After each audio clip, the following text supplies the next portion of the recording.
નમસ્કાર વિદ્યાર્થી મિત્રો, તમારું ખૂબ ખૂબ સ્વાગત છે મારી આ ચેનલ સ્ટડી વિથ નેન્સીમાં.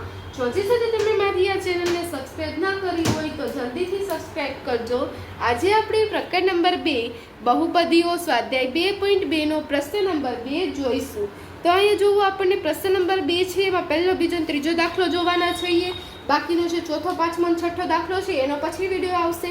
તો આ જોવો, પહેલો, બીજો, ત્રીજો દાખલો છે એ આપણે જોઈશું. તો અહીંયા જોવો, આપણને બીજો પ્રશ્ન આપેલો છે કે નીચે દર્શાવેલ સંખ્યાઓના અનુક્રમે દ્વિઘાત બહુપદીના શૂન્યનો સરવાળો અને શૂન્યનો ગુણાકાર તે પરથી દ્વિઘાત બહુપદી મેળવો.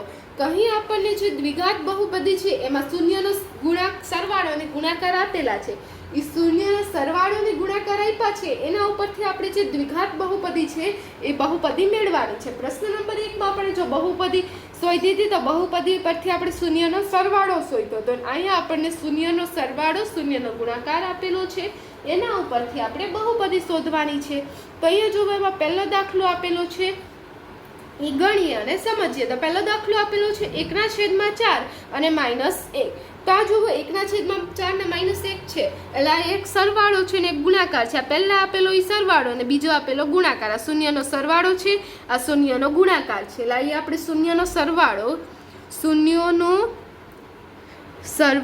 બરાબર શૂન્યનો સરવાળો કેટલો થાય? શૂન્યનો સરવાળો એટલે એક શૂન્ય આલ્ફા હોય ને એક શૂન્ય બીટા હોય, એટલે આલ્ફા પ્લસ બીટા બરાબર કે અહીંયા આપણને શૂન્યનો સરવાળો આપણે કેના સ્વરૂપમાં દર્શાવીએ? Alpha plus beta. કે આપણી પાસે કોઈ પણ બે શૂન્ય છે તો એક શૂન્યને આપણે આલ્ફા કહી દઈએ, બીજા શૂન્યને બીટા કહી દઈએ. તો એ બંને શૂન્યનો સરવાળો એટલે આલ્ફા પ્લસ બીટા. તો હવે આલ્ફા પ્લસ બીટા એટલે શૂન્યનો સરવાળો થાય. શૂન્યનો સરવાળો આપણને કેટલો આપેલો છે? 1/4. આ પહેલો શૂન્ય ના બીજો શૂન્ય, પહેલા શૂન્યને આલ્ફા વડે દર્શાવીએ, બીજા શૂન્યને બીટા વડે, બંને શૂન્યનો સરવાળો એટલે 1/4 આપણને એ રકમમાં આપેલો છે. પછી શૂન્યનો ગુણાકાર. તો શૂન્યનો ગુણાકાર કેટલો થશે? શૂન્યનો ગુણાકાર બરાબર ગુણાકાર. તો હવે શૂન્યનો ગુણાકાર કેના દ્વારા દર્શાવાય? તો આલ્ફા ગુણ્યા બીટા. અહીંયા વત્તા હતું તો અહીંયા શું આવી જાય? ગુણાકાર આવી જાય. કે આ સરવાળો તો શૂન્યનો ગુણાકાર. તો શૂન્યનો ગુણાકાર આપણને કેટલો આપેલો છે? -1. તો શૂન્યનો સરવાળો, શૂન્યનો ગુણાકાર. હવે આપણે આમાં સૂત્રમાં કિંમત મૂકી દઈએ એટલે જવાબ સીધો આવી જાય. એકદમ સરળ ઉકેલ છે આનો. સૂત્ર એક યાદ રાખવાનું કે કે કૌંસમાં. આ કે નો કાંઈ ઉપયોગ નથી. કે ખાલી તમારે અચળ પદ તરીકે અહીં સાઈડ બહાર લેવાનું છે. કે નહીં તમારે ક્યાં લેવાનું? બહાર લેવાનું અચળ પદ તરીકે. એનો કઈ સૂત્રમાં ઉપયોગ, અહીંયા કઈ કિંમત મૂકવાની થતી નથી.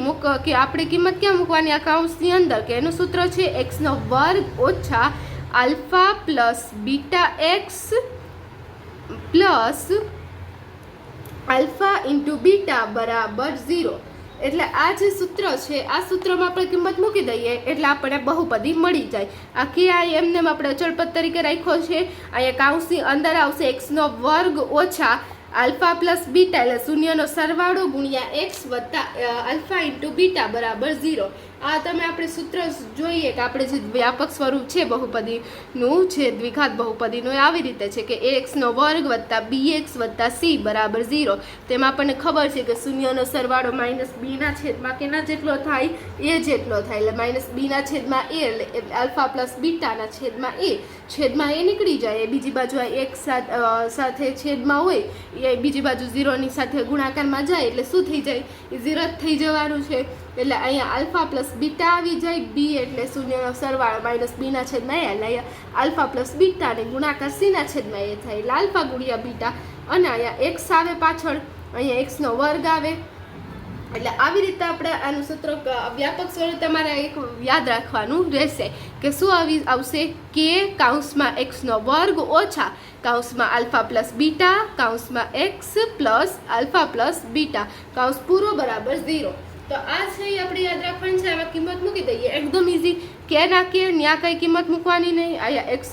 હવે આલ્ફા પ્લસ બીટાની જગ્યાએ આલ્ફા પ્લસ બીટા એટલે શૂન્યની સરવાળાની કિંમત મૂકી દેવાની એટલે 1/4x વત્તા હવે અહીંયા શૂન્યના ગુણાકારની કિંમત મૂકી દેવાની. કેટલી હતી? -1 બરાબર 0 કરી દેવાનું.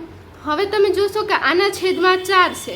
તો હવે આ છેદમાં 4 હોય ને એને આના વડે અમારે છેદમાં 4 કાઢવા છે તો કેવી રીતે નીકળે? તો આ છેદમાં 4 છે એને આના વડે ગુણવાનું અને પછી આના વડે ગુણવાનું, એટલે એક કે થઈ જશે. હવે 4 ગુણ્યા x નો વર્ગ કરો એટલે 4x નો વર્ગ થઈ જાય, ઓછા 1x થઈ જશે. આ 4 હતું એને મેં અહીંયા વડે ને આના વડે ગુણી કરીએ એટલે 4 નીકળી જાય. આના છેદમાં 4 આવી જાય, આના છેદમાં પણ આપણે 4 લખી શકીએ. એટલે ત્રણેયના છેદમાં 4 સામાન્ય કાઢીને બીજી બાજુ લઈ જઈએ એટલે 0 આવી જાય. એટલે 4x નો વર્ગ ઓછા 1x. હવે અહીંયા વત્તા ઓછા ઓછા એટલે ઓછા આવશે અને 4 × 4 -4 બરાબર 0. તો આપણને બહુપદી મળી ગઈ છે. શું આવશે આપણો બહુપદીનો જવાબ? 4x નો વર્ગ ઓછા 1x -4 બરાબર 0. તમે અહીંયા 1x 1 ના લખો હોય -x લખો તો પણ ચાલે, બંનેનો મિનિંગ શું થાય? સરખો જ થાય. અહીંયા તમે -1x લખો છે તો -1x ના લખો, ખાલી -x લખો તો પણ ચાલે. આપણો જવાબ કેટલા આવી જશે? 4x નો વર્ગ -1x -4 બરાબર 0. આપણી જે બહુપદી છે બહુપદી મળી ગઈ. એકદમ ઇઝી છે. આ આલ્ફા પ્લસ બીટા, આલ્ફા ગુણ્યા બીટાની કિંમત મૂકી દીધી. હવે છેદમાં 4 મારે દૂર કરવા છે તો છેદમાં 4 ને એકને અહીંયા વડે ગુણવાના, એકને આના વડે ગુણવાના. છેદમાં છે એને નહીં ગુણવાના, સમજી ગયા? એટલે આને આપણે આના વડે ગુણ્યા 4 ગુણ્યા x નો વર્ગ એટલે 4x નો વર્ગ, 4 ગુણ્યા 1 -4 આવી જશે. હવે એના પછી આપણને બીજો દાખલો આપેલો છે, એને પણ આ જ રીતે ગણવાનો કે અહીંયા આપણને શૂન્યનો સરવાળો. પછી તમને ખબર પડી જાય શૂન્યનો સરવાળો છે તો બધા દાખલામાં નહીં લખો તો પણ ચાલશે અને લખો તો પણ ચાલે. અહીંયા શૂન્યનો સરવાળો, તો શૂન્યનો સરવાળો બરાબર કેટલો થઈ જશે? સરવાળો જેને આપણે શું કહીએ? Alpha plus beta. શૂન્યનો સરવાળો આલ્ફા પ્લસ બીટા બરાબર આપણને કેટલો આપેલો છે? વર્ગમૂળમાં 2. અને શૂન્યનો જે ગુણાકાર છે, શૂન્યનો ગુણાકાર કેટલો આપણને આપેલો છે? ગુણાકાર આલ્ફા × બીટા બરાબર આપણને 1/3 આપેલો છે. હવે આપણું જે સૂત્ર હતું કે કૌંસમાં x નો વર્ગ alpha plus beta x plus alpha × beta બરાબર 0. આ કિંમત મૂકી દઈએ, આ સૂત્ર મૂકી દઈએ. હવે સૂત્રમાં કિંમત કે ના કે x નો વર્ગ, હવે આલ્ફા પ્લસ બીટા શૂન્યનો સરવાળો કેટલો છે? વર્ગમૂળમાં 2x. હવે વત્તા, હવે જે શૂન્યનો ગુણાકાર કેટલો આપેલો છે? 1/3 બરાબર 0. આગળના દાખલાની જેમ થયું, છેદમાં કેટલા આવી ગયા? 3. હવે છેદમાં 3 મારે દૂર કરવા છે તો શું કરવાનું? એને છેદમાં સિવાયની જે બીજી બે સંખ્યા છે એની સાથે ગુણવાનું. આના છેદમાં છે એટલે આના સાથે નહીં ગુણવાનું, પણ છેના છેદ નથી એના સાથે ગુણવાનું. એટલે હું આના સાથે ગુણીશ અને પછી આના સાથે ગુણીશ એટલે કે થઈ જશે. હવે કે ગુણ્યા 3 ગુણ્યા x નો વર્ગ થઈ જાય એટલે 3x નો વર્ગ થઈ જશે. હવે -3 ગુણ્યા વર્ગમૂળમાં 2 એટલે 3 વર્ગમૂળમાં 2 વર્ગમૂળમાં છે એટલે એની સાથે ગુણાકાર નહીં થાય એટલે બંનેને અલગ અલગ લખશું. એટલે 3 વર્ગમૂળમાં 2x વત્તા 1 બરાબર 0 આવી ગયો જવાબ. એકદમ ઇઝી છે. 3 ને આના વડે ગુણવાનો, 3 ને આના વડે ગુણવાનો જવાબ આવી ગયો. તો આપણો બીજા દાખલાનો જવાબ આવી ગયો. એના પછી ત્રીજો દાખલો, એ પણ આપણે આવી જ રીતે કરવાનો છે કે શૂન્યનો સરવાળો કેટલો થઈ જાય? સરવાળો આલ્ફા પ્લસ બીટા બરાબર કેટલો આપેલો છે? 0. હવે શૂન્યનો ગુણાકાર, તો હવે શૂન્યનો ગુણાકાર કેટલો થશે? શૂન્યનો ગુણાકાર આલ્ફા × બીટા ગુણાકાર બરાબર આલ્ફા × બીટા ગુણાકાર છે ઇન્ટુ બરાબર કેટલો આપેલો છે? વર્ગમૂળમાં 5. પાછું સૂત્ર મૂકી દઈએ કે કૌંસમાં x નો વર્ગ alpha plus beta x plus alpha × beta બરાબર 0 થઈ જાય. હવે માટે અહીંયા કે ના કે લખવાના. હવે જે આ x નો વર્ગ છે આલ્ફા પ્લસ આ x નો વર્ગ લખી દેશો. હવે આલ્ફા પ્લસ બીટા એટલે કેટલા છે? 0. એટલે હવે 0 ગુણ્યા x કરીએ એટલે કેટલો આવવાનો છે? 0 જ આવવાનો છે. તો પણ લખી દઈએ સમજ માટે. આલ્ફા × બીટા એટલે શૂન્યનો ગુણાકાર કેટલો છે? વર્ગમૂળમાં 5 બરાબર 0. એટલે અહીંયા તમે જોશો કે આપણને આગળ જે સ્વરૂપ મળશે કે બરાબર. હવે અહીંયા તમે જોશો કોઈના છેદમાં કાંઈ આપેલ નથી એટલે ગુણાકાર નહીં કરવાનો. આ સીધો જવાબ આવી જશે કે 0 ગુણ્યા x કેટલા આવી જશે? 0 આવી જશે.